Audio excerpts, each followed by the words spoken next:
peçam apenas a força interior e exterior, para que eu não só fale, mas também queira, para que eu não só me diga cristão, mas de fato seja encontrado como tal.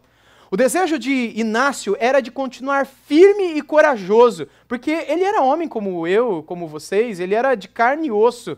Nós temos as irmãs aqui também, ele era um ser humano. E não tenham dúvida, passou pela sua mente, pelo seu coração a tentação também. Num outro trecho da carta ele diz o seguinte: deixai que eu seja pasto das feras, por meio das quais me é concedido alcançar a Deus. Sou trigo de Deus e serei moído pelos dentes das feras, para que me apresente como trigo puro de Cristo.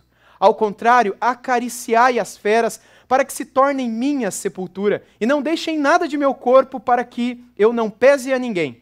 Então serei verdadeiramente discípulo de Jesus Cristo, quando o mundo não me vir mais, quando o mundo não vir mais o meu corpo. Esse aqui é o trecho mais famoso da Epístola de Inácio aos Romanos, não é?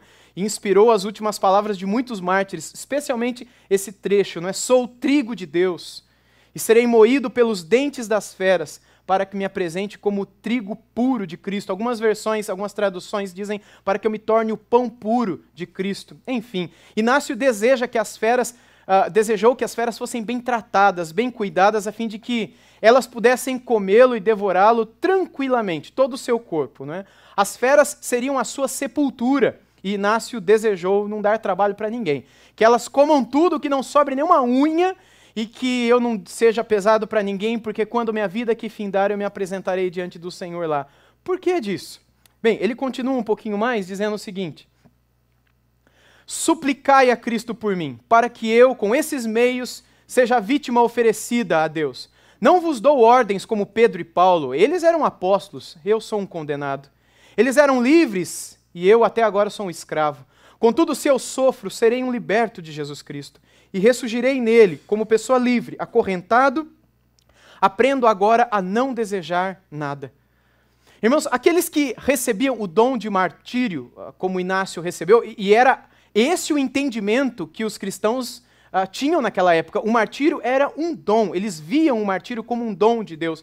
Via de regra, essas pessoas desejavam de tal modo estar na presença de Deus que, mesmo diante do sofrimento iminente, do sofrimento certo, eles não consideravam o sofrimento como algo temível diante do que estava preparado para eles no momento logo após a morte, não é?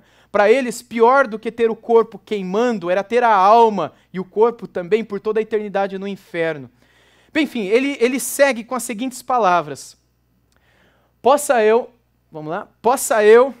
alegrar-me com as feras que me estão sendo preparadas. Desejo que elas sejam rápidas comigo.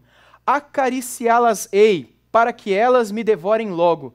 E não tenham medo, como tiveram de alguns e não ousaram tocá-los. Se por má vontade elas se recusarem, eu as forçarei.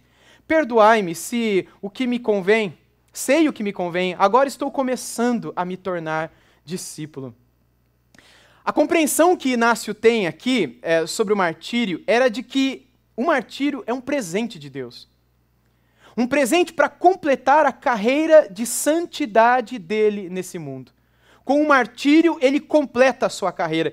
Jesus havia dito que nós deveríamos tomar a nossa cruz e seguirmos a ele. E isso significa morrer cada dia mais. Eu sou um condenado. Já não sou eu quem vivo mais. Cristo vive em mim. Estou crucificado. Todas essas ideias carregavam em si a ideia de que nós morremos, nós já não estamos mais vivos. Aos olhos de Deus, nós já estamos mortos. E Paulo desenvolveu isso naquilo que hoje a gente chama de a mortificação do pecado, não é? Ou seja, crescer em santidade, que significa morrer cada dia mais para o mundo. Não é? Quando então alguém era condenado ao martírio, se essa pessoa fosse de fato uma pessoa regenerada e convertida, imediatamente ela entendia que aquilo era um dom de Deus. Um dom dado por Deus para que ela completasse a sua carreira de santificação nesse mundo. É por isso que eles diziam: não me impeçam de correr para isso.